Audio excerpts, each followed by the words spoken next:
Tu crois connaître l'histoire d'Adam? Laisse-moi te la raconter entièrement. Allah annonça aux anges « Je vais établir sur la terre un successeur ». Les anges dirent « Vas-tu y placer quelqu'un qui y sèmera le désordre et y versera le sang, alors que nous proclamons tes louanges et te sanctifions ?» Allah répondit « Je sais ce que vous ne savez pas. » Allah façonna Adam à partir d'argile, d'une terre transformée, semblable à une poterie sonore. Puis, lorsqu'il l'eut parfaitement formé, il insuffla en lui de son esprit. Allah apprit à Adam les noms de toutes choses, puis les présenta aux anges en leur disant « Informez-moi de leurs noms, si vous êtes véridiques. » Ils dirent « Gloire à toi, nous n'avons de savoir que ce que tu nous as appris. C'est toi l'omniscient, le sage. » Allah dit alors « Ô Adam, informe-les de leurs noms. » Lorsqu'Adam les eut informés, Allah dit « Ne vous ai-je pas dit que je connais le mystère des cieux et de la terre, et que je sais ce que vous révélez et ce que vous cachez ?» Allah ordonna aux anges « Prosternez-vous devant Adam. » Ils se prosternèrent tous, sauf Iblis. Il refusa, s'enfla d'orgueil et fut parmi les mécréants. Allah dit à Iblis « Qu'est-ce qui t'empêche de te prosterner devant ce que j'ai créé de mes mains ?»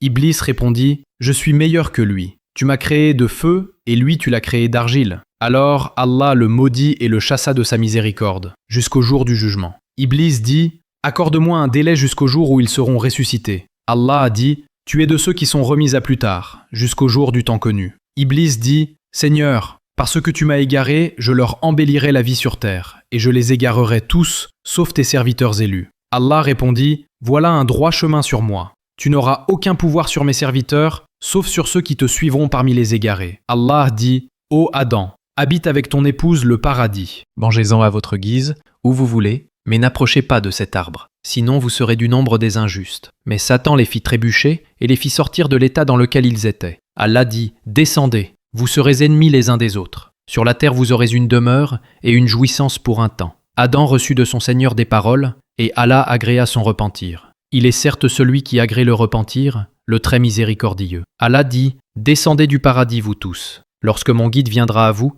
quiconque suivra mon guide n'aura rien à craindre, et ne sera point affligé. Mais ceux qui ne croiront pas et qui traiteront mes signes de mensonge, ceux-là seront les gens du feu, où ils demeureront éternellement. » Ainsi se déroula l'histoire d'Adam, premier prophète, premier père de l'humanité, choisi et honoré par Allah, mais aussi éprouvé et guidé par sa miséricorde.